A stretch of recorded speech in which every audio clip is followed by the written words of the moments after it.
You master these 4 sentences and you watch your closing rate take off.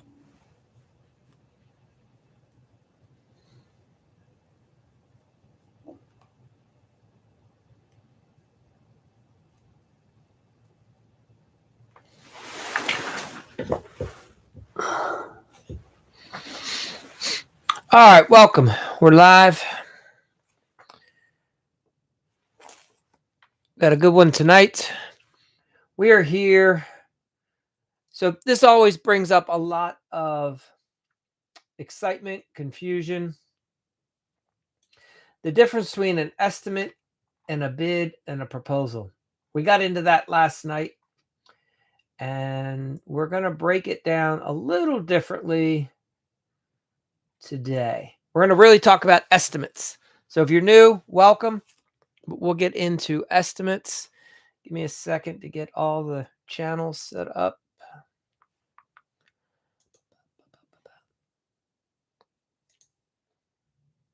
Some strange readings. All right. Tonight, it looks like comments are working on both YouTube and TikTok. So regardless of where you're at, you can contribute if you like. All right. So here we go. If you're new, welcome.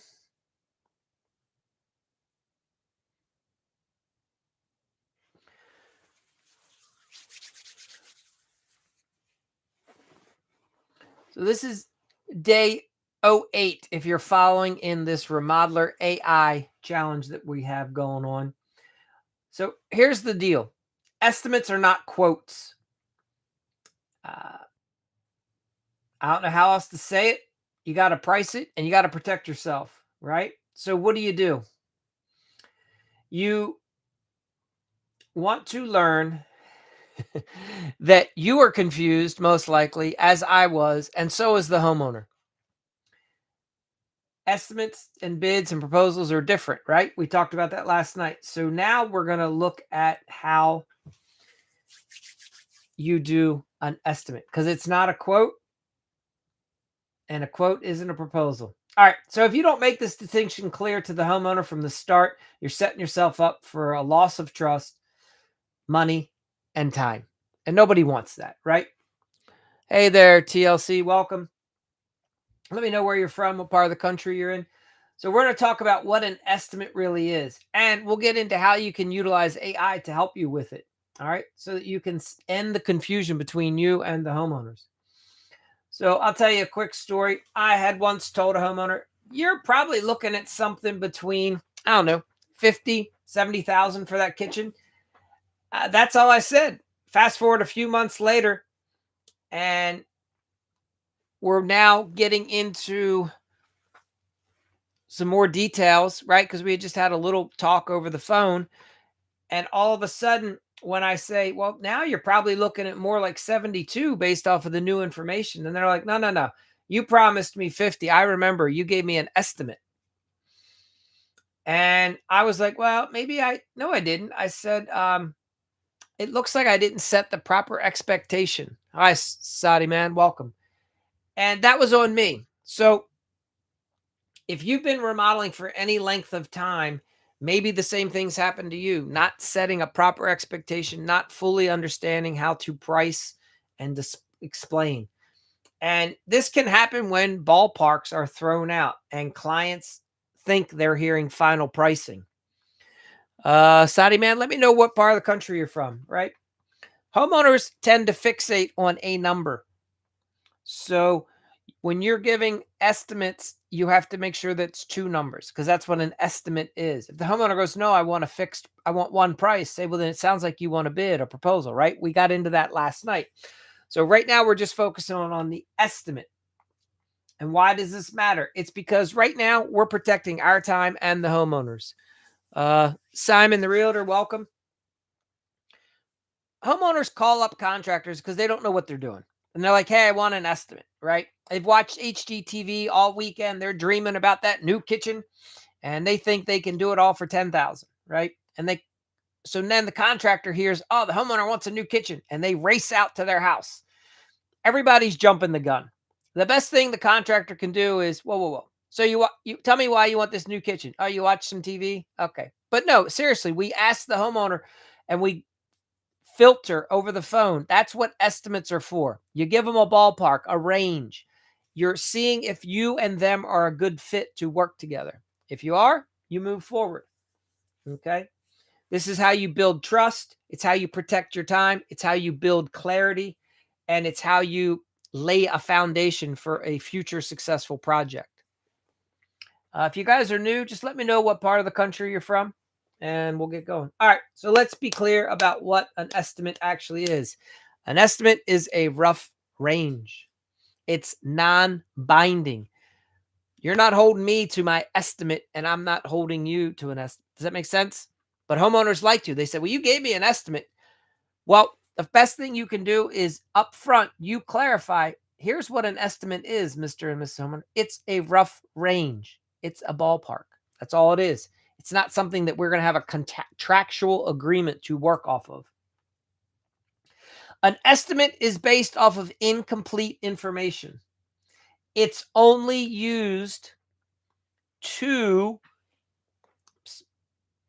verify that we are a good fit between you and the prospect. That's it. So you're trying to answer these questions. Is this project feasible for the client? And what about for me as a contractor? Right? That's what you're trying to match up. Tom, Simon, welcome. Let me know what part of the country you're from. So this is all an estimate is meant to do. And I've been in the business over 20 years, and I can't tell you how many contractors don't even know this. There's no reason for it to be this way, but you can start to understand why so many people are confused, right? This is all an estimate is a price. It's just a range. It's two numbers with a space in between the middle, okay? It's not something that we're going to work off of for a contract, okay? Most homeowners jump the gun and get into the remodel too fast. And the contractor's happy to do it with you. You got to slow down and say, you and I, Mr. and Mrs. Homeowner, and me as the contractor, we're going to work through this and come up with a detailed price. Then we get away from the estimate, right? Estimates just upfront, filtering on the phone. All right. We're not selling the job. We're not justifying our price. We're only trying to figure out if the person on the other end of the line is worth our time and worth us proceeding with. So here's how AI can help you. You draft a strong estimate disclaimer. All right. So what does that look like? Hey, Saudi man, Utah. Awesome. Email. You use your AI and professional language so that you can figure out a nice email follow-up, potentially a PDF, and even help you with some verbal scripts. Example, I want to act as a remodeling business consultant. I want to write a short disclaimer that explains what an estimate is and what it is not. So a homeowner understands it's just a ballpark. It's a rough range. 2, we're going to create an estimate template with ranges. Instead of slapping a single number into that email, you're going to have it format a range for you. And there's going to be a lot of wiggle room. And estimates should suggest a next step forward for everyone involved. Okay, if you like this range, then the next step is we come out and we come up with a plan, right? We do some design. We get a game plan. That's a paid process. So step 3, we're going to summarize some notes. We're going to get clean outputs, and we're going to do a walkthrough, and we're going to put that into our AI. So we're going to say, hey, summarize all of this into a professional ballpark estimate with a clear range. Include some assumptions, include some exclusions, and a soft close, inviting them to the proposal phase. Here's the deal. I'm not going to provide the exact script. That's something we come up with in the Rebel program. All right, we'll work with you one to one, but you now have a ballpark. You have a guide for how you can create this. All right. So today is really about helping you realize what you've been doing wrong and how easy it is to fix it going forward. What if you stopped throwing out soft numbers like they were final answers? That's the question to ask. What if early conversations on the phone were followed by short, clear professional summaries that positioned you as thoughtful, understanding, strategic, professional, and worth paying for? That's the key. What if the homeowner said, "Wow, we really like talking to that guy"? What if your estimate phase wasn't all that stressful? What if it was educational? And what if it allowed you to build trust and showed how you're organized and structured and how dialed in your company really is? See, this is how you stop running the race to the bottom with the low ballers. You know, this is how you start running a race to the top of who the professional is, because you're filtering for better leads. You stop attracting tire kickers and you earn more yeses when you demonstrate that you know what you're doing. This is how you get fewer callbacks, objections. Hey, let's go, Brandon. Welcome. Let me know where you're from. And headaches. It's all part of the process. So remember, if you do estimates, you tell them this is just a ballpark. If we're aligned, then we move to the next step. What kind of questions do you guys have? Remember, sloppy guess just erodes everyone's authority. So you don't want to jump to conclusions, but a clear estimate will build your credibility. So I would suggest you stop giving away these fuzzy numbers. It's pointless. And don't put anything in writing when it's an estimate, because that's not what an estimate's just a discussion. What does Matthew McConaughey say? It's fugazi, right? So stop confusing estimates with bids and have AI help you if you're still confused. It's okay. You can become more professional through this process. I have a whole separate video where I break down the 3 estimate bid proposal. It's on the YouTube. It's probably one of them. It's a new version of it. So it's been a very popular topic for a long time. So I encourage you to check that out. And tomorrow I'll get into discussing more about the proposal, right? So who do we have in here? Frank, welcome. Anybody have any questions?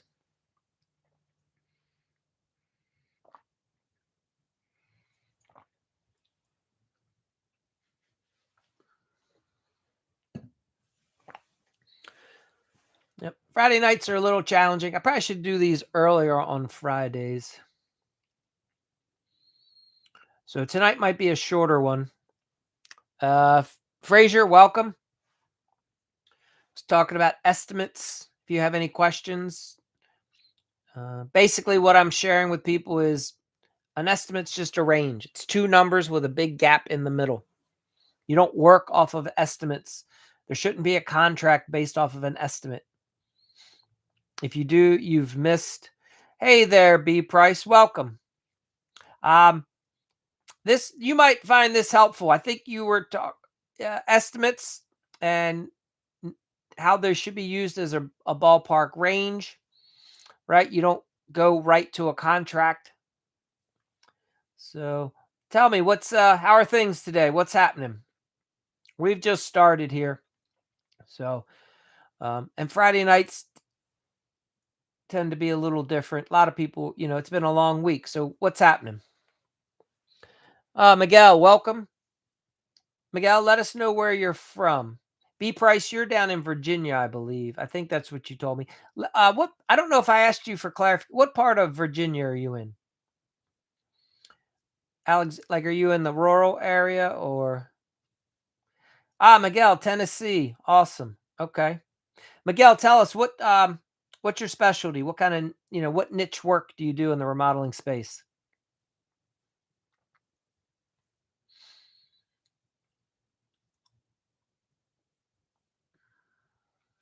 So, but look, a big part of this message the last couple of days is, all right, you're a custom cabinet business. Fantastic. Okay. So you probably run into this kind of stuff a lot, right? I've been in the business a while and I am shocked every day by how many contractors confuse an estimate, a bid, and a proposal. And basically, homeowners, they ask for an estimate, but what they really want is a bid or a proposal. Um, and then they get frustrated with us because they used the wrong term and they got the wrong thing sometimes. So the best thing we can do, okay, price. Comments are flying now. You're based out of Richmond. Okay. You were, and now you're located, Luis. Okay. I don't know Louisa. I know Richmond. I've been down there before. All right. So you're in a little more. I mean, I'm not calling it. Are these other counties smaller? Is that why you're in 12 of them? Nice. Um, but anyway, Miguel, how do you handle the proposals and estimates? Here's how I suggest people handle it. And I'll share my philosophy first. And I appreciate you all commenting. When a homeowner reaches out to me and they're like, hey, we want an estimate, I'm like, great. I ask them a couple questions over the phone and I give them a rough range, a ballpark. That means I'm giving them a one price with a gap and then another price, right? 15,000 to 30,000. And the homeowner will be like, wow, that's a big range. I'm like, yeah, there's a lot of variables. And they'll say, well, how do we get something more finalized? Or they'll say to me, we thought it was going to be a lot less. Then I know I don't have to waste my time with them. Or they say, we were actually planning to invest more. Then I go, I must have misunderstood the question. And see, I'm weeding out the homeowner over the phone. I'm never even visiting these folks. I'm giving them an estimate over the phone. That's what an estimate process, in my opinion, that's how you do estimates. You're figuring out your fit. You're seeing if the prospect is a good alignment with your business model, right? Because a lot of homeowners will watch a weekend of HGTV and get all excited. And they're like, we're going to remodel our kitchen. Meanwhile, they got $5,000 in the bank, right? And only one of them has a steady job that barely pays the rent. So you have to understand that not everybody even knows what's going on. And, as a professional, you want to be dealing with clients that have money, right? All right. So let's see what we got. A couple things came in. Hold on. All right. You got some smaller B prices. Let me know. You got some smaller, some are bigger. Just trying to branch out and grow. All right. And B price, I mean, you grew up in the industry. I think you told me your parents, this is the only thing you've ever done, right? What is your specialty?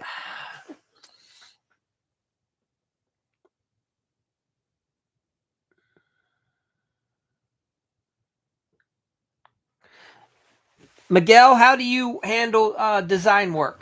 Do you charge for it or do it for free?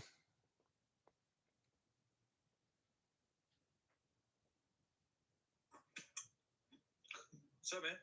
Hello, who do we have here? A person. What do we have here?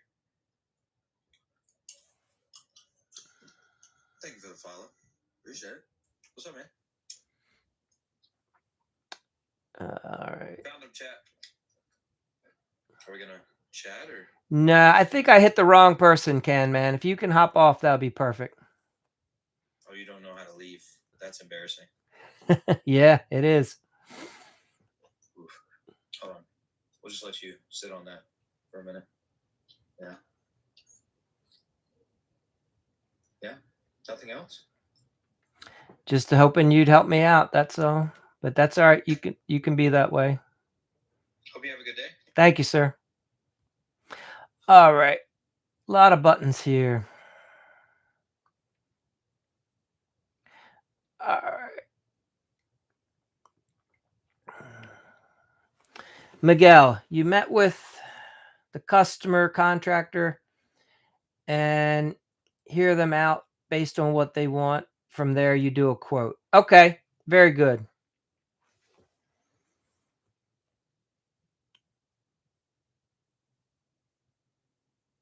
And do you do a design For your do you do kitchen design work or like custom closet design work? Do you do that for free? Do you charge for that? Okay, so B price, you're doing custom homes and additions. All right. So that's why you're looking for the project manager. Your jobs are a little bit bigger. That makes sense. Okay.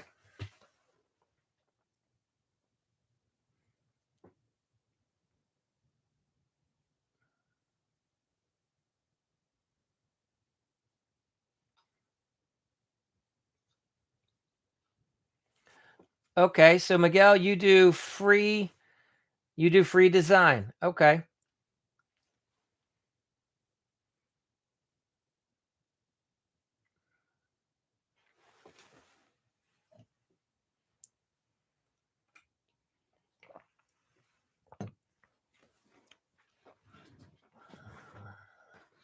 And Miguel, how long have you been in the business? Um, so let's go and B price. Tell me were you able to watch that video I suggested you take a peek at? The one about where your next employee might be working currently. And if not, no worries. I was just okay. All right. So this year you've done a bunch of whole house renovations, kitchens and baths. Awesome. All right. So, and I understand it correctly, you would rather be out selling the work and then possibly have a guy help manage it. I'm assuming you work with a lot of subcontractors.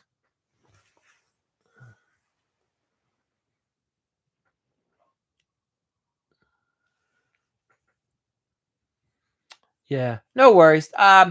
It was that video regarding you had mentioned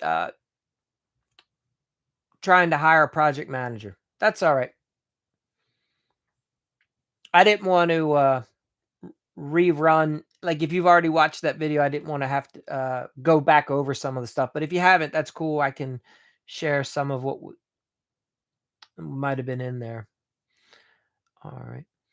Yeah. So are you? Give me an idea of volume. Are you over a million? Under a million?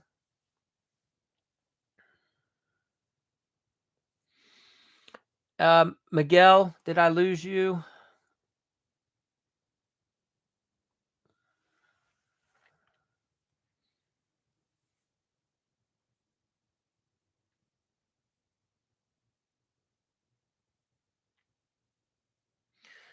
Okay, so all right, so you do a lot of the work. I'm assuming you act as like a lead carpenter, and you probably have some of your when you need them, like a licensed electrician, licensed plumber.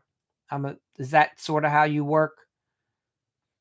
So you're like a lead carpenter. You're on the site working. You have tools. You got a bag on.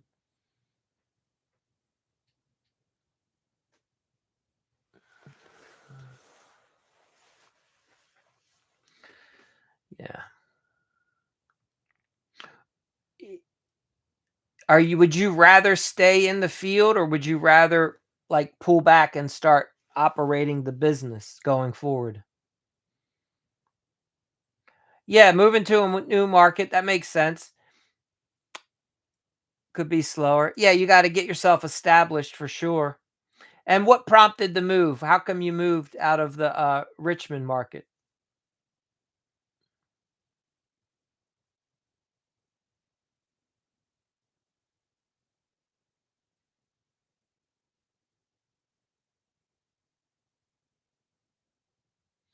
So you have okay. So like if you're building an addition, you have a roofer, you have a siding guy. I'm assuming you have a window guy.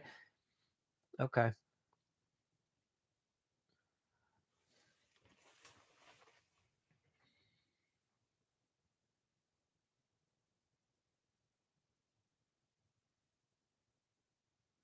When I got started, I got into investment properties and I liked working with the tools as well. So I would buy a house. I would usually hire a crew to come in and gut it down to like the 2x4s, right? And then I would make a lot of the all the framing changes.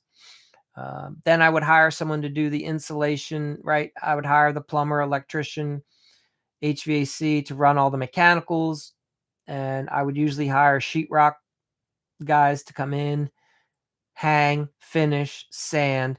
Then I would do a lot of the other stuff. I would do all the trim work. I would paint.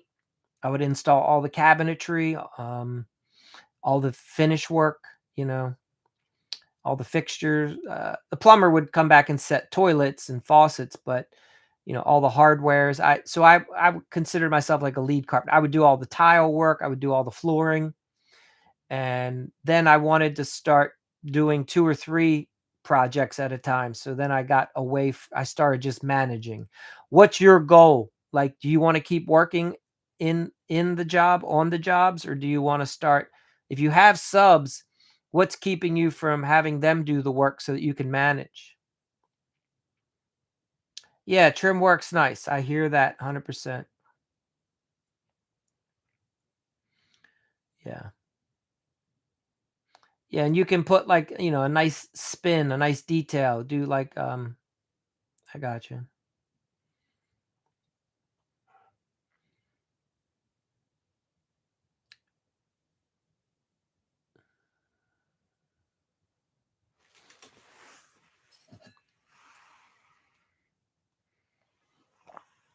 So, what would be your okay, so you would rather sell the jobs. Yes. I have in my experience, this is what I find.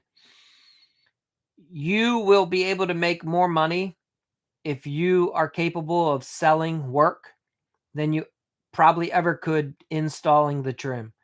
Um, it's a frustrating thing about the industry for a lot of guys for sure, because there's usually a lot of guys like doing the work because it's less mental, and so it's less stressful, right? You just show up, you don't have to think much about it. You already have the skills.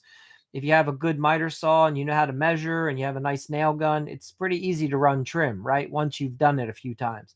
Whereas talking with homeowners and just physically interacting with people, that's challenging. It's confusing. It's mentally draining. So I get it. A lot of guys would rather be in the field. Where the rub is that there's more money to be made in managing and selling the work than doing the work. So that's tends to be the next skill set that most guys that are in the field. So like a lot of times, this has been my experience. Most guys will tap out at around 700,000 a year if they're still working with their tools on. I'm sure you might get lucky and sell a job or two here and there and maybe get over 1 million, but I've met very few guys that could get past 1 million if they're still actively working jobs every day, right? The only way to get up into that next bracket is to manage it. And then you have set up your crews, that project manager you're referring to. Is that where you see yourself? Would you like to go there? Or is the challenge and the frustration that you're having trouble finding the guy that's going to be you, like as a lead carpenter? Or would you rather have a project manager or a lead carpenter? Do you understand the difference? I mean, you've been in the industry a long time. You probably know the difference. What would be your model? Who would you rather what would you want to go with going forward?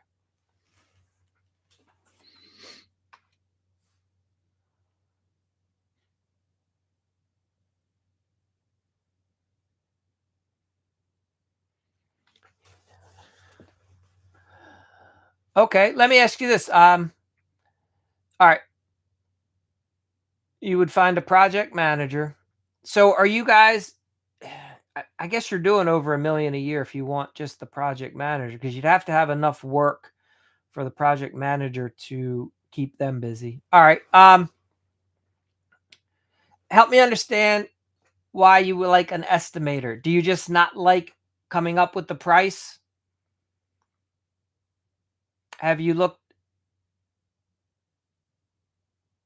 happy scoopers. Awesome. Thank you for that. Yeah, man. Welcome. Let me know what part of the country you're from. And thank you for yeah, thanks for a positive comment. I appreciate that.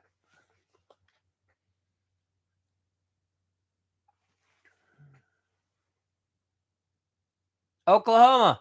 Ah, awesome. One of my best. So I've been doing this stuff for a while now. I have a program, the Rebel program. One of the best guys in the program. He's from Oklahoma. It's called Daniel with the Carpenter LLC. So small world. That's awesome. Okay, so B Price, you want to step back, play the owner's role. So you could very easily, you could bring both these guys on as subs. You right? You could have you could sub out the estimating work to somebody that's in the industry for a while, and you could sub out the project management. How have you been going about looking for these people?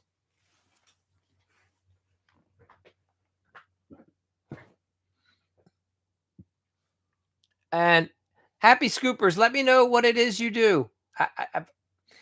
It's hard to tell sometimes with people's handles.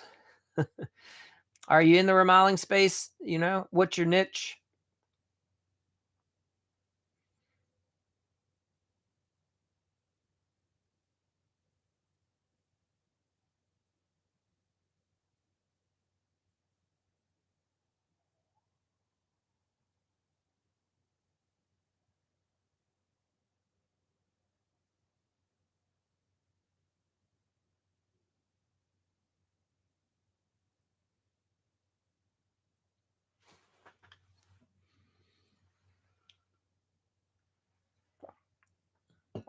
Mm,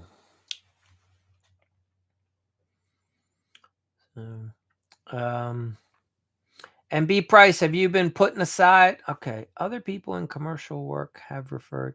Okay, so you've gotten referred over to a few good people. Very good. Have you? Do you have a process? Have you ever hired like a full time person for something like this? And here's what I'm saying. Okay, so Happy Scoopers, you do remodel work and some commercial as well. Fantastic. Okay.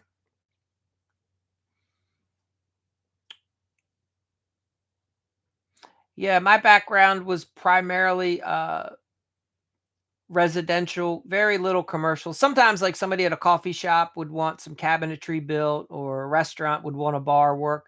Mostly, my skill set, if it was me coming out, would be carpentry. But our company, did do the design build, um, kitchens, baths. All right. So B Price, you stopped one guy at a red light and worked for it. Yeah, there you go. All right. So for me, what I found in the beginning, the first couple guys that I hired it was horrible. The only reason I hired them was because they were available. They had a pulse, is what I mean, and they were young guys, whatever.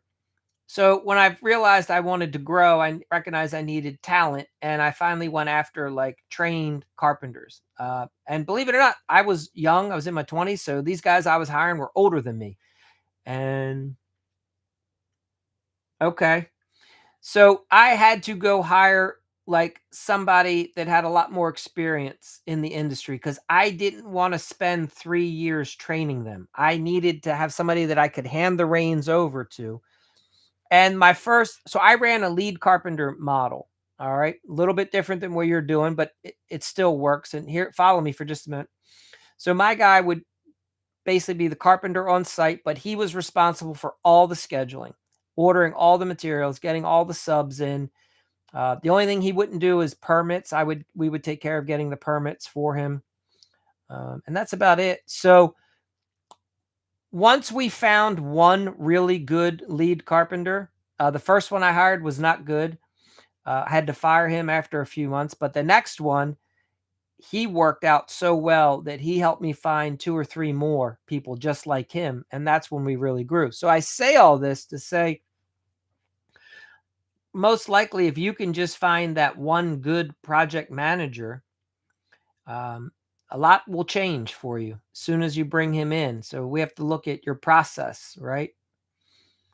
The application process that you're putting people through, how you're weeding them out, not spending all your time, and how you find someone that's going to align with your company values and help you put out the image that you have for your company that's just like you. So, uh, Happy scoopers.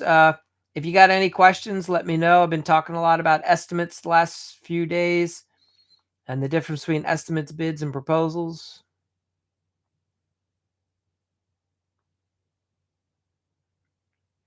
All right, so B price, all the ones I hired and I try to train, then it costs me more than if I would just sub it. Well, yeah, so here's the thing. Um, that's the hard part, finding someone. Yeah. So understand that you're making an I don't know if you've ever, so I worked before I got into this field. My first couple jobs, I worked for some large corporations.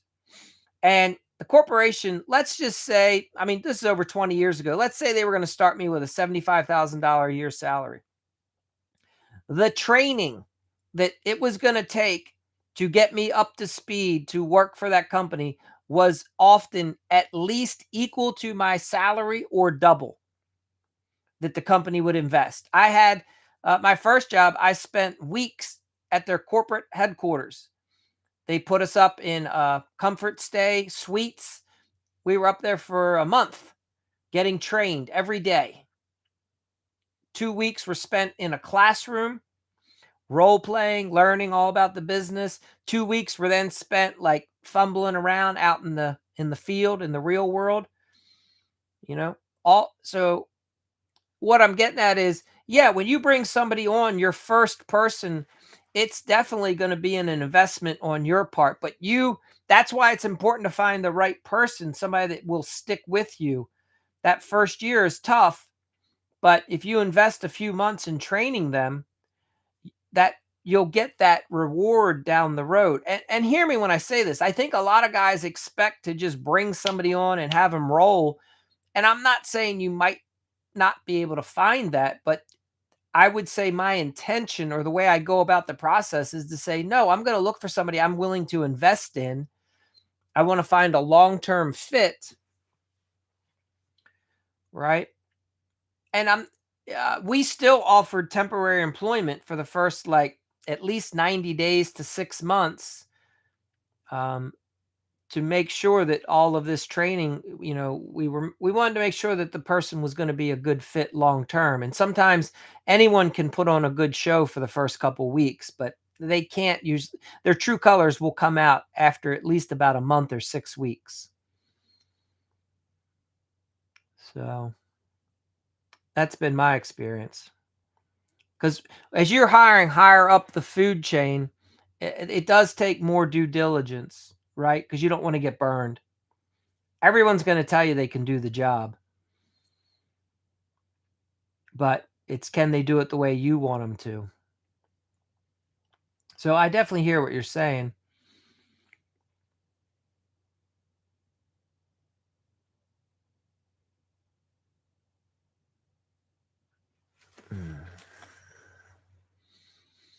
B Scoopers, how long have you been in the industry? Or I'm sorry, Happy Scoopers. Please forgive me.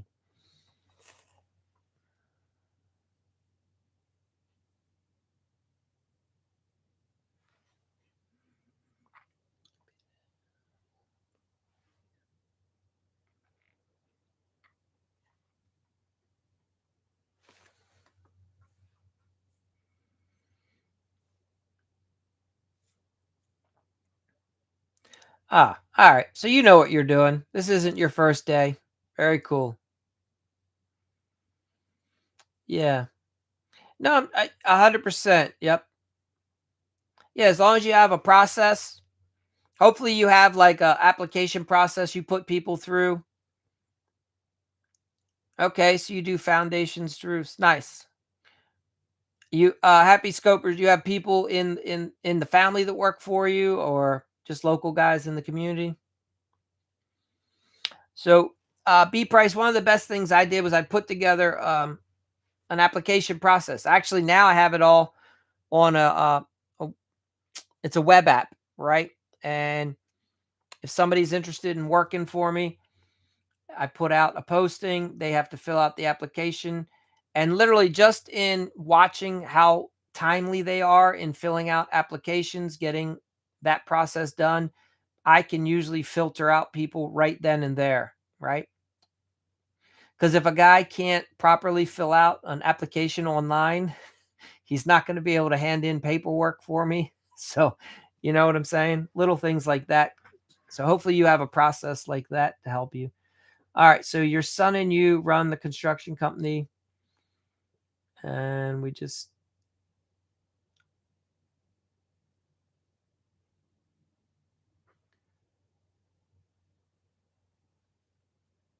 Our business. So, you have two businesses. Help me understand what you're telling me. Your son and you run the construction company, and we just started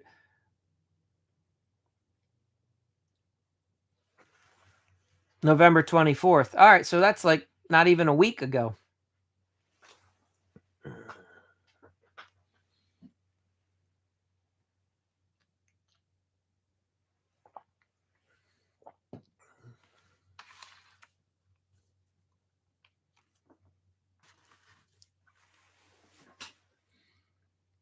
Oh, 2024. Okay. And so Happy Scooper, are you telling me you have two businesses? One is yours, one is you and your son? Is that I think yeah, so B price, that's going to help you is getting this process a little bit automated cuz there's good guys out there. You just have to filter them. That's all. And putting out the word for sure. But I think, in this economy, in this market, you should be able to find somebody pretty quickly if you're ready, and you want to do that.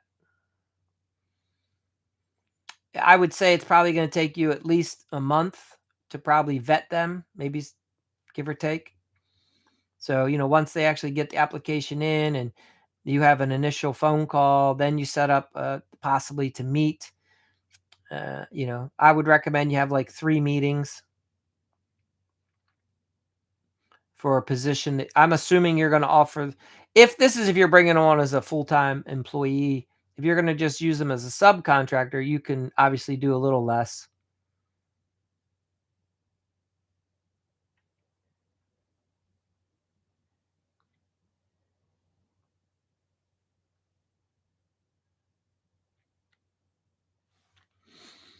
All right. Who else hopped in?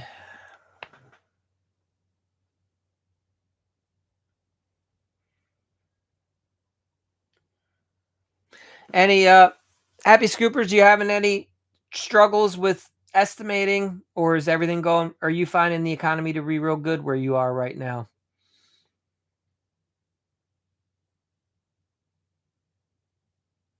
Okay. Very cool price. B price. Yeah.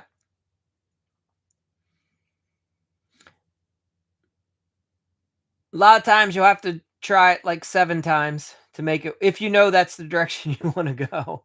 But I hear what you're saying. No, I like yeah, so you're not afraid to do it. Most guys that it's funny. I've been doing this a long time. I just haven't been on TikTok or right for a long time. That this is new to me. Uh, but in my market, for instance, there's a ton of guys, and if you talk to them, 90% of them will complain that they don't like where they're at, that they wish it was different. Less than 10% will actually do anything to make it different. So the reality of everyone's situation is where you're at doesn't have to be where you stay. The challenge is you making the effort to push forward because you have to get out of your own comfort zone. It's challenging, it's frustrating to not know what you're doing, to mess it up. It's scary. It costs you time, it can cost you money. But, that's why it's really only why 10% of companies survive and thrive because 90% of people are just afraid to do it. It's not that the thing that kills most guys is when they know that there's a guy around the corner that's not as smart, not as talented, may not even work as hard, and yet is more successful. And only because the one guy it was just more willing to get out of his own way and to take more risk, step outside of his comfort zone, basically. All right. What do we have here? Scopers, happy Scopers, you got a lot going on. We have a nonprofit that helps improve homes for the elderly, disabled, veterans. Oh, very cool. Okay, so you have a whole that's your separate business. Now I'm understanding. Yeah, that's good. It's interesting. I joke with some guys that they really should do what you're doing, because a lot of guys are just acting as a nonprofit in their real business by working without charging enough, right? And then they feel bad for the homeowner, and but at the end of the day, if you're charging successfully in the one business, then you make the profit to now successfully operate the other business that you want to be as a charity, so you can actually have some funds and yeah, to make it work a lot better. You work for two nonprofits. All right, damn. Estimates. Yeah.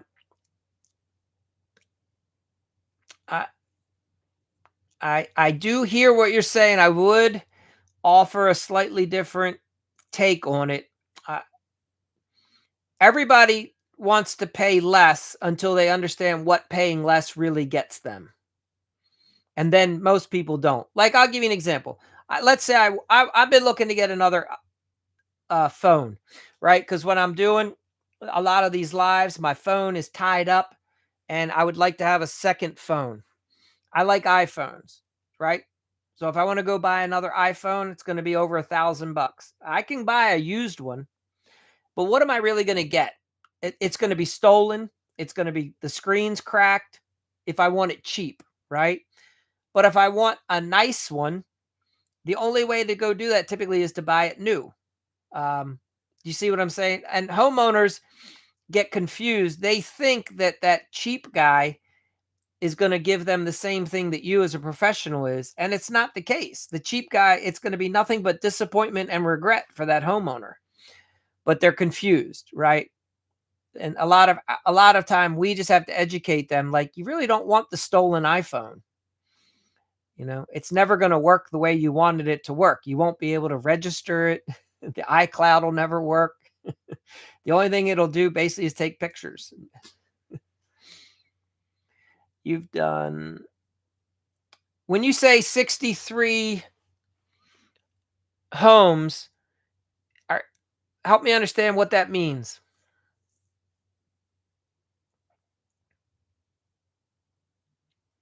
Is that for your nonprofit? Did you build these? Are you renovating them? What are we doing?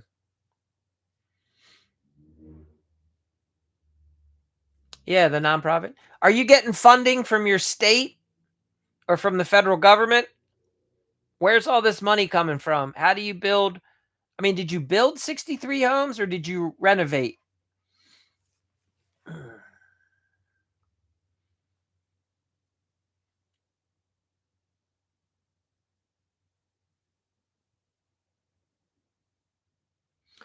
Like in my area, there's a big push for subsidized, affordable housing, let's call it.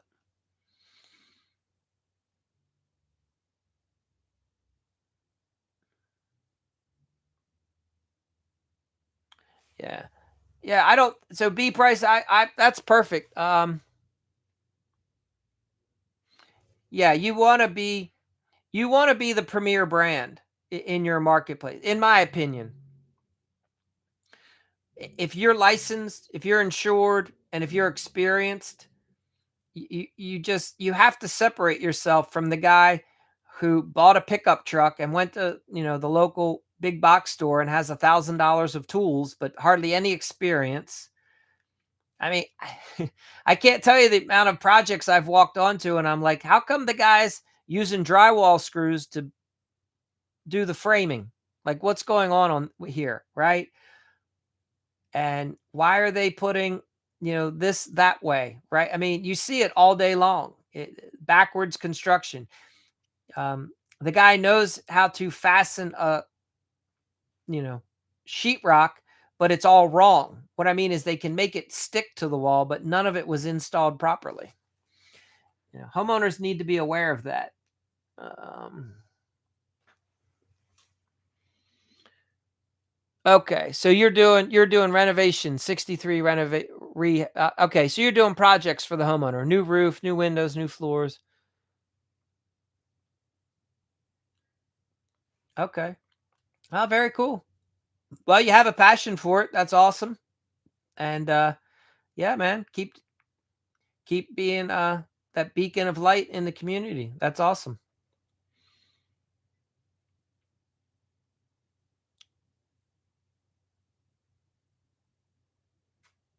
Yeah. Yeah, very cool.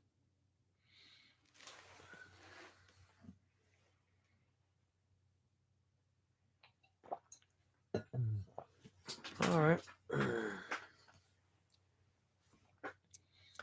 Well, so B price, I would encourage you.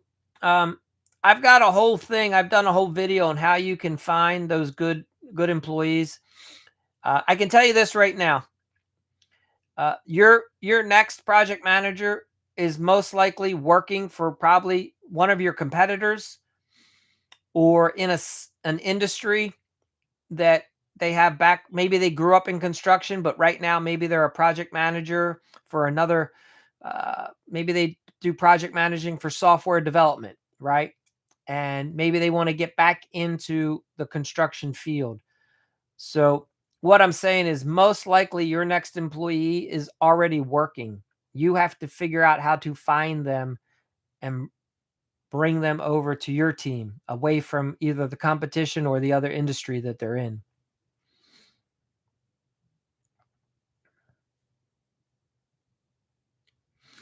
Well, hey, happy scopers. That's awesome. That's a good goal and that's great. Yeah. Build the community from the inside out. That's the way to do it. Yeah, maybe yeah, I'd be happy to discuss it with you.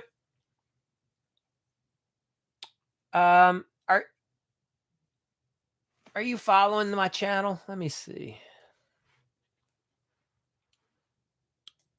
Yes. I think you are. I've seen your profile before. Okay. So I don't know if your account's set to private or not, but if you're following, you can message me. Just send me, a message, and we could see what we could do. All right. Maybe we could do a video of some sort. I don't know. Let's see what's out there.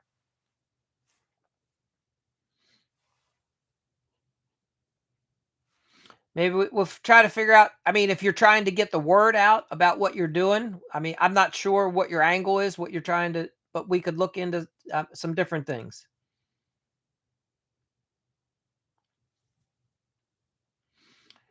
All right. So B price, you say you've been trying with one guy that is a super for a commercial company. Cool. So what's the holdup? Like, what do you think? Why hasn't he made the move? Is he afraid? Does he see more stability there?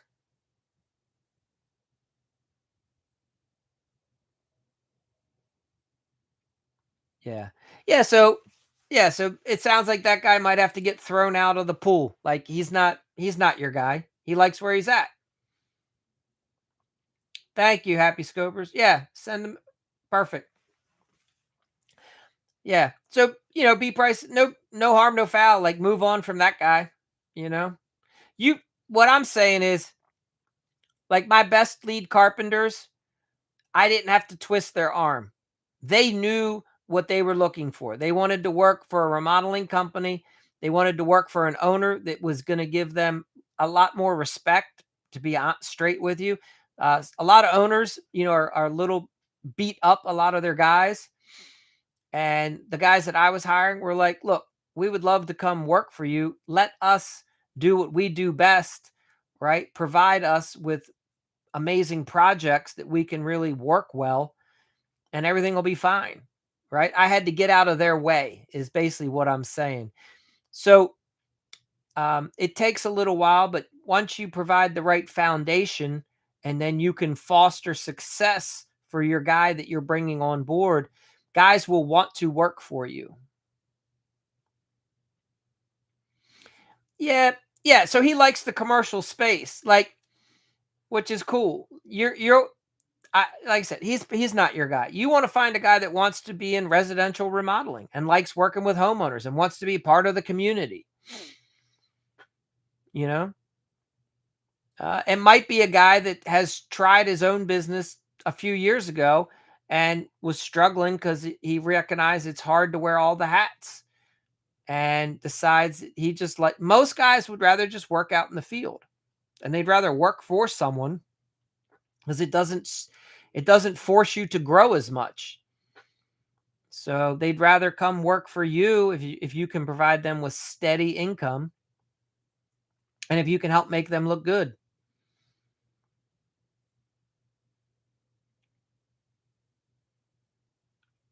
Yeah.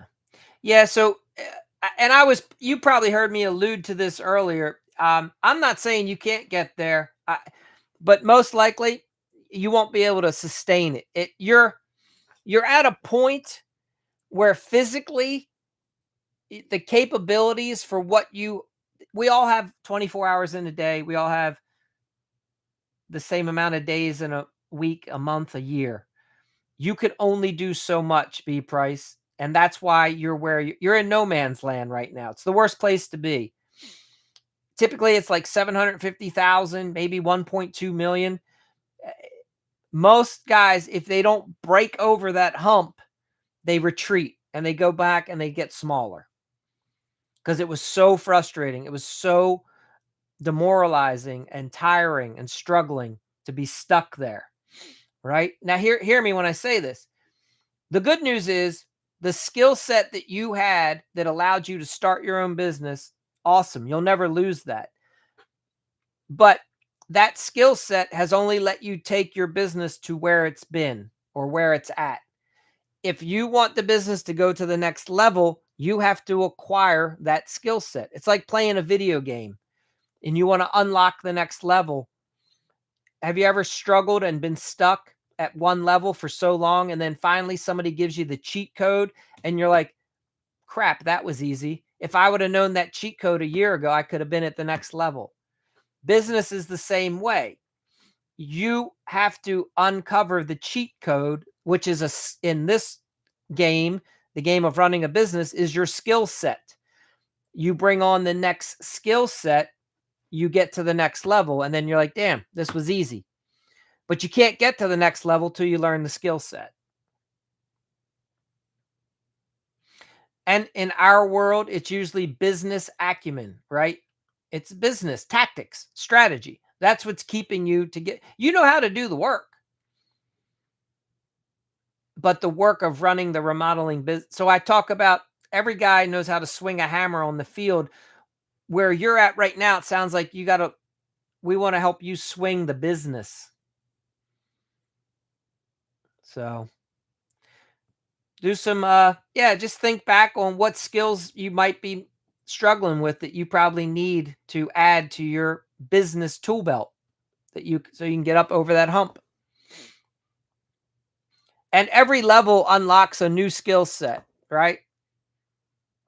So once you'll crest, you get this next skill set, you'll get up over 1 million, you'll bring that guy on, but then you'll probably struggle to get past 2.5 or 3 million. And at the same process, you'll have to retreat, learn the next skill set. Boom. Now you can go from 3 to like 5 or maybe 7, but then you'll get hit with another block and you'll be like, damn, I got to learn another skill set. And then you can get to 10, 15, if that's your goal. The only thing that keeps you at one level is just your skill set. It's the same game. You're just doing more of it. It's like turning on the faucet. Right now, you just restricted. You can only turn your faucet so far. So you know what I mean? Hey, Mason Crew, Bricklayer, welcome. I feel like I recognize your profile. What?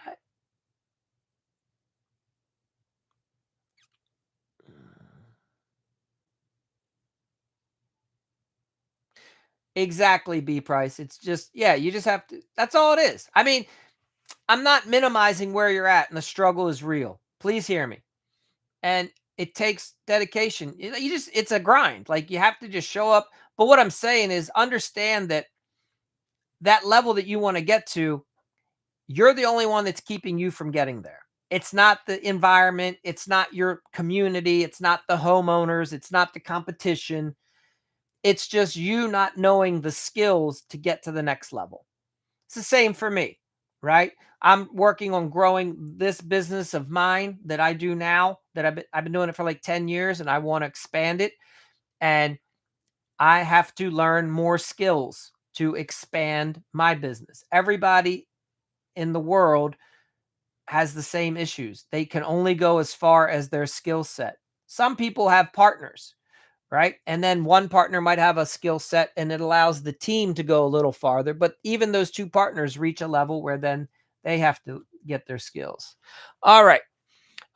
Mason Cruz. So you worked for an HOA president or management of HOA, two different companies. President hired you. You charged the 50% deposit, got an email that it was approved. So you're waiting on a check. I want to start it now.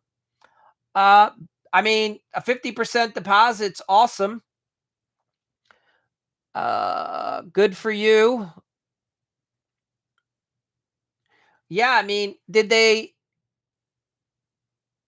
so you use estimating software? I guess you sent over a bid or a proposal. Like, did you have details and they accepted that and no money?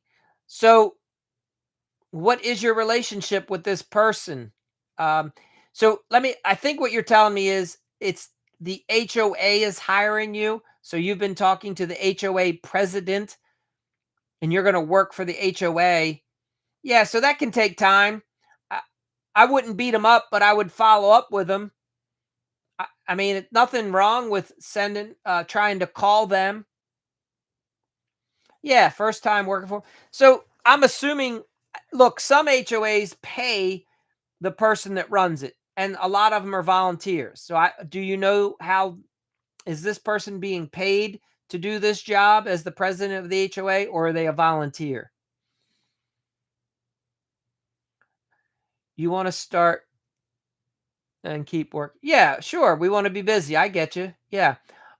What I'm getting at is put yourself in the HOA president's shoes. If this is a volunteer position, hit your problem of not having his deposit isn't his problem. Does that make sense? So you and him have a different sense of urgency, probably about getting this job completed, is what I'm thinking. I would try to engage and have a conversation and work to understand him or her, whoever the president is, and say to them, hey, would you like me to get started on this? I would like to. I'm available. The only thing preventing me is the money. Is there something that I could do to help you so that we could have the funds and get started? I don't know. Just put it out there. I would try to have a real conversation with the person over the phone. If they have an office, I would meet with them. I would not try to do this on email or text. I would try to form a personal relationship with the person and then ascertain what's happening, what's going on. Most likely, it's just not their priority. Does that make sense?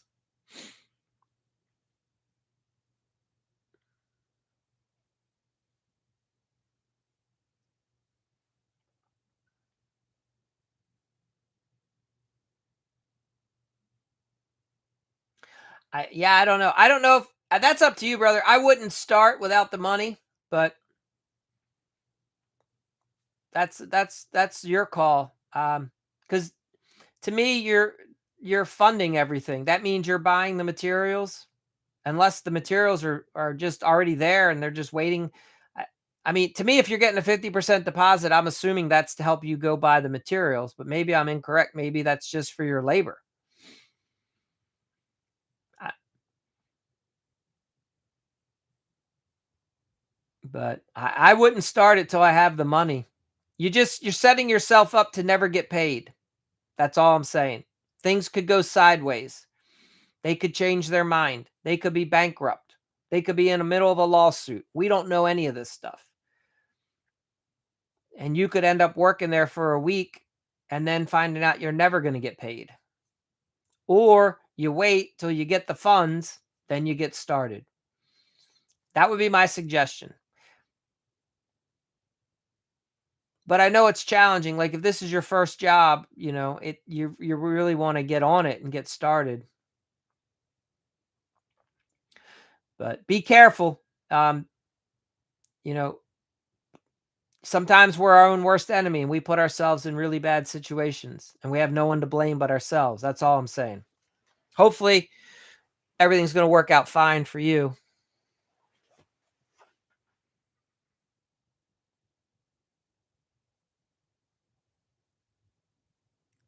Yeah. Yeah, exactly. Yeah, B Price, excellent. Yeah. Uh, Mason Crew, what B Price is saying is uh, if you don't get the funds, see, in my state, money has to be exchanged in it. So I can have a handshake contract, but something of monetary value has to be exchanged for it to be a true contract. So just because somebody signs something, there has to be some sort of a monetary anyway.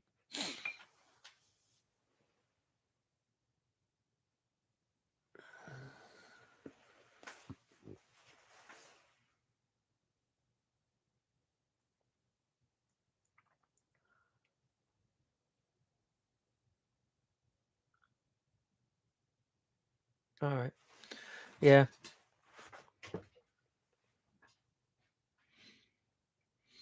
Very cool. Well, it sounds like you have a good opportunity. It's probably just a couple things. It's probably Thanksgiving. HOA president was probably busy with their own families doing stuff. They probably,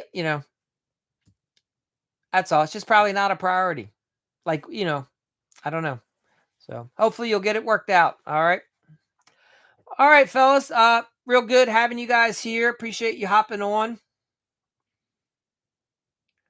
Yes, Mason Crew, bricklayer, I think that's a smart decision. So yeah. It's all going to work out, brother. But don't set yourself up for, problems. It's not worth it at the end of the day. All right. You guys have a good one. Thanks for being here. And we'll be back tomorrow. If you're a follower, you can always reach out. Oh, Bodus, you hopped in late here. I'm seeing you. Hey, welcome. Yeah, I got started early tonight. I got some other things I got to attend to. So glad you're here. But we'll be back for another one tomorrow. You guys have a great night. B Price, it's all going to work out. All right. You're going to find that guy. And you'll get over this hump, this no man's land that you're in.